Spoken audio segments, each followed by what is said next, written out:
This is just picking up where we left off in terms of conducting experiments, additional considerations while conducting experiments.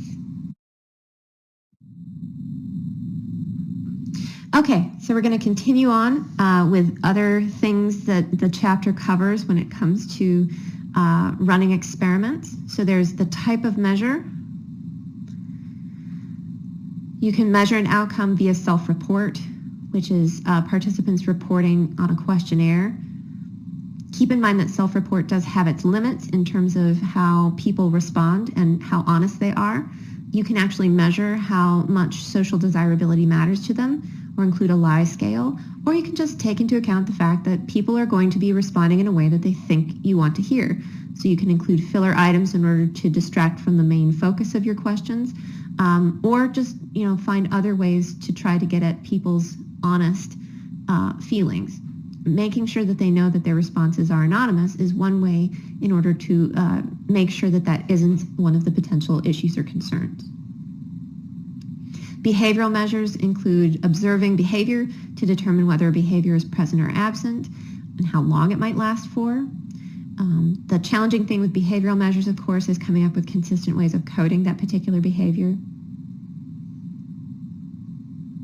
Physiological measures include galvanic skin response, EEG, and fMRI. I've done 2 of the 3, galvanic skin response and fMRI, and one of the challenges with this one is making sure the equipment works, and sometimes interpreting that data can be a distinct and unique challenge.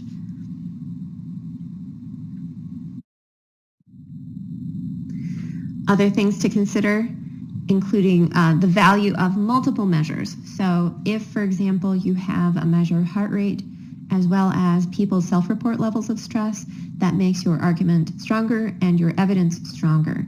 If you include measure A of self-esteem in your first study and measure B of self-esteem in your second study, and you're able to show that the same pattern exists for both, that's a stronger, better study. So having multiple measures or multiple methods of studying something is a really valuable way to increase your strength of arguments and your study's validity. It's important to consider the sensitivity of your scale.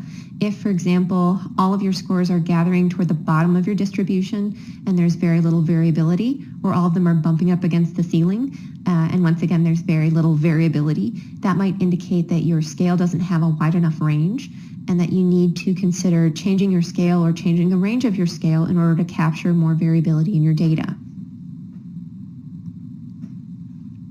And then another consideration is how costly your measures are. So for example, I was able to participate in fMRI research at University of Kentucky, and they had this equipment that was available. We had to apply for grant funding in order to get access to the equipment, and it took a lot of man hours in order to train me to be able to run those participants and then to analyze that data.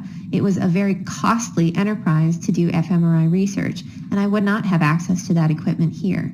So sometimes certain measures can be much costlier than others, and it's just kind of out of range.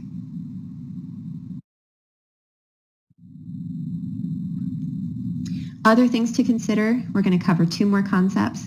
The first is pilot research. Pilot research is a way of testing the effectiveness of a manipulation. So for example, when I was first developing my materials for my jealousy study, where I made couples believe that one of their romantic partners had been flirting mildly with a romantic rival, I inserted in flirtatious dialogue into a chat log that made it look as though they were flirting. And I had to go through fairly extensive pilot testing in order to make sure that both men and women looking at that flirtatious dialogue would agree that it was flirtatious rather than friendly, and would agree that both people were equally flirtatious as opposed to the partner being more flirty than the rival or vice versa. So I went through a period of pilot testing where I showed a bunch of people my manipulations in order to establish that my measures were effective at creating the intended effect and that they were creating the desired response. Also, I wanted to test how believable it was, so I asked people to rate the believability of it as a part of my pilot. I was only focused on the flirtatious dialogue during my pilot testing for that particular phase of my project. I barely walked them through the entire protocol. I just showed them the chat transcript and had them rate it on several different factors to see what they thought about that particular section of dialogue. And I tried to really get into people's heads after and talk to them extensively about what they thought about the data. So keep in mind this is an early phase that you can do as a way of establishing that your materials are, and to run them by other people to make sure that they have the same impression that you think that they will get. And the last thing I wanted to talk about was the notion of a manipulation check. So a manipulation check is something you do during a study in order to make sure that the materials were perceived in the way that you thought. So for example, if you have a high status person versus a low status person, you might actually ask people to rate the status of the people in the study as a way to make sure that they recognize a person or a low status person. So having that additional check, hey, do you think that this person is high status? Do you think that they're low status? That's a good way to make sure that they are perceiving the materials correctly. I also did a whole bunch of manipulation checks when I was doing my Amazon MTurk study because I knew people would be filling out that study very quickly. So one of the things I do is, who are you filling this survey out about right now, to make sure that we were both on the same page in terms of the focus of their current report. You also, once again, can check to make sure that participants were aware of which group they were in. So, for example, if you give them really good feedback on an exam that they take as part of your study, or really poor feedback, then you might double check to make sure that they were aware that they received good feedback or poor feedback. So do they agree that their ratings were low if they were in the low results condition? And once again, you can go ahead and check to make sure the manipulations created the desired effect. So for example, people in the high stress group should report more sure your manipulations were effective. So having a quick measure of the effectiveness of your manipulation is a way to check to make sure that it's accomplishing what you think that it does.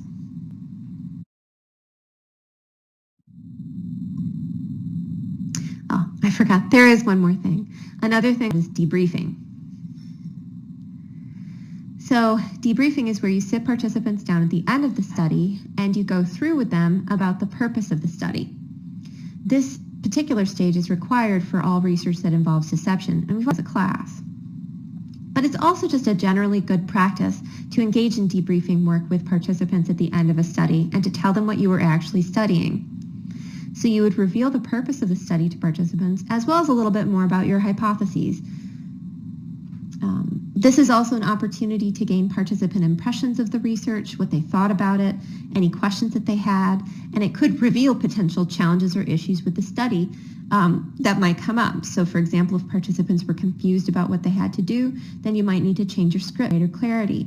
If participants really didn't receive your materials in the way that you thought that they would, you might need to modify your instructions or your materials. I also see a debriefing as an educational. Participants can learn a little bit more about the underlying science behind the questions you're asking.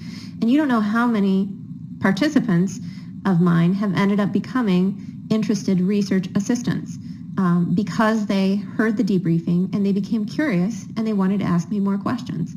So using this as an opportunity to educate people about the processes of science and experimentation and what sort of questions you were interested in engages